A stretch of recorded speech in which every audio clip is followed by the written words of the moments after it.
Too many guys come to site with the wrong gear, which to a boss like me is an instant giveaway that they most likely don't know what they're doing. When you're buying tools for the first time, or any time, you don't want to be buying the wrong stuff. The poor man always buys twice, which means if you buy the wrong thing by trying to save money or you just are not aware, chances are in a week or two that tool will break or not be the right one and you'll have to replace it anyway, buying tools twice. So in this video I'm going to show you the correct things to buy.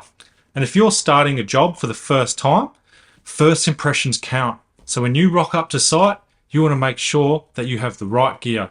So in this video I'm going to show you how to look like a pro and be equipped to keep up with the pros.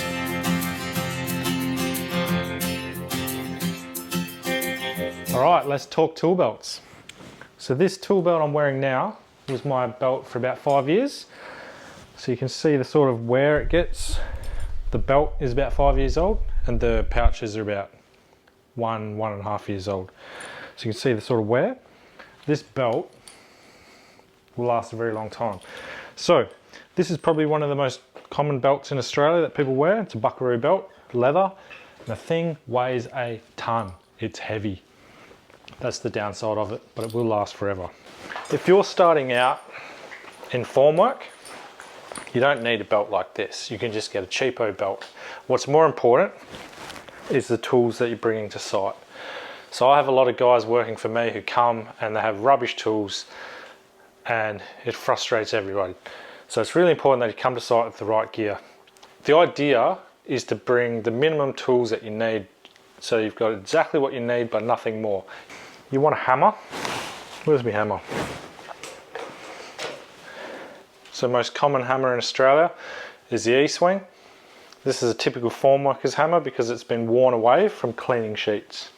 You want some pretty decent pouches to carry your nails. Commonly you'll carry 2-inch nails, 3-inch nails, and then maybe some tech screws and miscellaneous things. So 2 main pouches and at least a third for anything else. Then obviously you're going to need a tape measure. Buy a tape measure that has a long throw or whatever you want to call it, stand out. So generally they're the thick ones. So a Fat Max is generally what you want for measuring long timbers.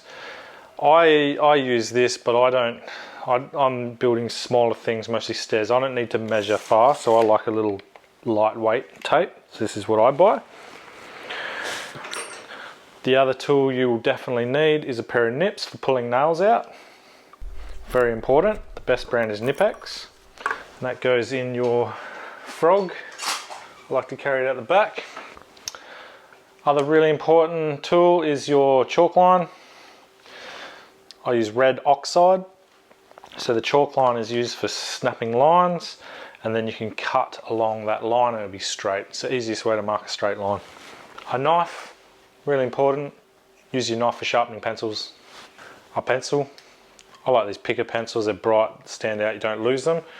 And if you can see that, if you get a belt like the DeWalt, you got a nice little pencil holder, clips in, and then you can pull your pencil out without losing it. Generally gonna want some tech bits, usually 5/16 and 3/8. They're the sizes you use. Textar marker or crayon for just marking things, and some people use a white marker as well because we work with black ply. You want something that stands out on black. And a speed square. Do not come to site with one of these. You're going to get teased. They're useless. No good for formwork, okay? Grab yourself a speed square. You can do angles. You can do a lot of things with this.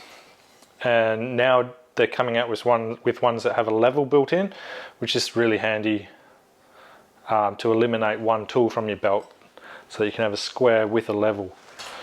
This is a little torpedo level. A lot of guys will carry on them. Sits there and it's got its own frog.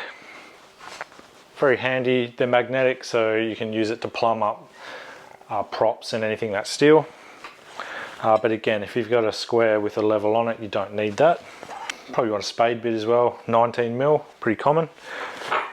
And then if you can get a belt that has a drill hook, so most drills will have this little hook here, and if you can get a belt that has a hook for it, really handy.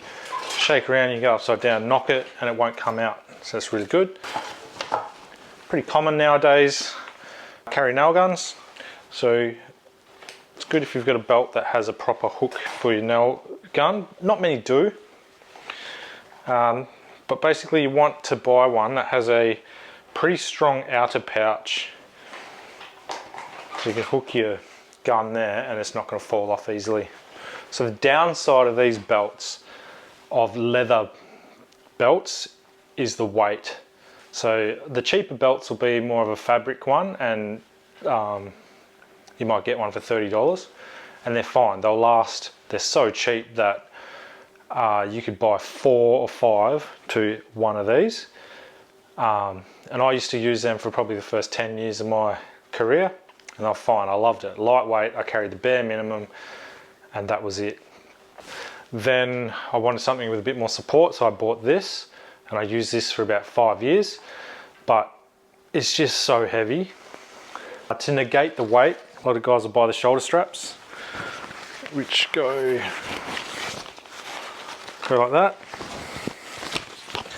And your belt comes on here, and it will take a lot of the weight off your hips. But the issue I have with these is it pulls my shoulders forward, and I get a little, after about 3 weeks, I get a lot of neck pain and shoulder pain, and I get bursitis in my shoulders. So I don't use these. And then all that weight, particularly when it's full of nails, nail gun hooked on, it's quite a lot of weight there. So I have a few issues with my hips from doing this for such a long time. So what I've done to negate the weight issue is I've upgraded to my Diamondback. And this nail bag is amazing. It is so light and it's so compact. So what I aim for in my bag is minimum weight. So I bought a hammer. It's only double the price of a standard E-swing, but it's so much better, and it weighs. So this is a titanium hammer. It's about half the weight of this, and it's bigger. So you've got way more power, way less impact into your arm, so you don't get tennis elbow, and you can use it like a crowbar. And so these are about $120. This was $200. So I know which one I'll be buying. This any day of the week. So I have a spot for my nips. They have speed square slots. I like a variety of textures, so I've got slots in here for them. I've got my ultra fine pencil for ultra neat stuff, and I've got my standard pencil. I have an angle finder. I don't carry this all the time, but when I'm doing stairs, and we do a lot of really tricky stuff, so angle finder is pretty handy for working out miters on strange angles. So that goes in here. I've got a combi gauge. This is mostly for measuring blade depth, rebates. So for instance, I want to get the saw depth. I can get it, tie it off, and it tells me there. I can measure weird things with some of the weird tricky jobs that we do. This actually comes in handy quite a bit.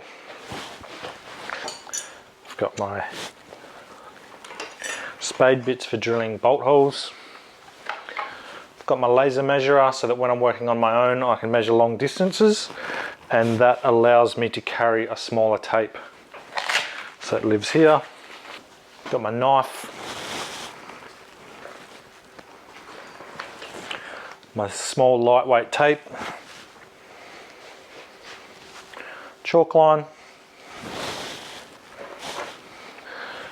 Got my little silicone application things. Again, we do really neat work, so I use these silicone pads for getting nice neat joints. I work with green laser lines, so I've got my little reflector that always lives in the bag so that I can see the green line in daylight. few crayons for marking. I've got my titanium nail bar. With a timber handle, you can do a bit of damage there if you're levering too much, and because I use nail guns, sometimes the head will sink too far, so I can use this to dig a nail out. Yeah, I never carry a chisel. I've been doing some work on the house, so I've got a chisel in here currently. Obviously I'm really compact, I don't have many places for nails, so I've got a slot there, and I'll carry my racks of nail gun nails, and then that's it, that's all I've got space for. So what I've got as an extra pouch that I can take off and empty at any time is this, and just clips onto my bag. I've got a larger one as well, and then I can fill that up, and then when I don't want to carry the extra weight, I can just take it off. This is the larger Diamondback pouch. Currently it's full of tech screws, so sometimes if I'm doing a task and I just need tech screws and nothing else, and my hammer, I can just take my belt off, take these and work away. Another great thing is when you put these belts in your car, you can do this up, and when you're driving around, your nails and everything aren't falling through your toolbox. It doesn't really have a decent place to hook a drill on, but I just clip it in there, and it's actually more effective than the DeWalt one. And then again, if I want to carry a nail gun, I just hook that on there, and I've got my nail gun. We could even go drill on this side. Bag sets you back about $650. This bag is actually pretty expensive too, so this would be about, by the time you buy all the separate frogs, you're looking at about $400. But this will last far longer than the Diamondback, I would imagine.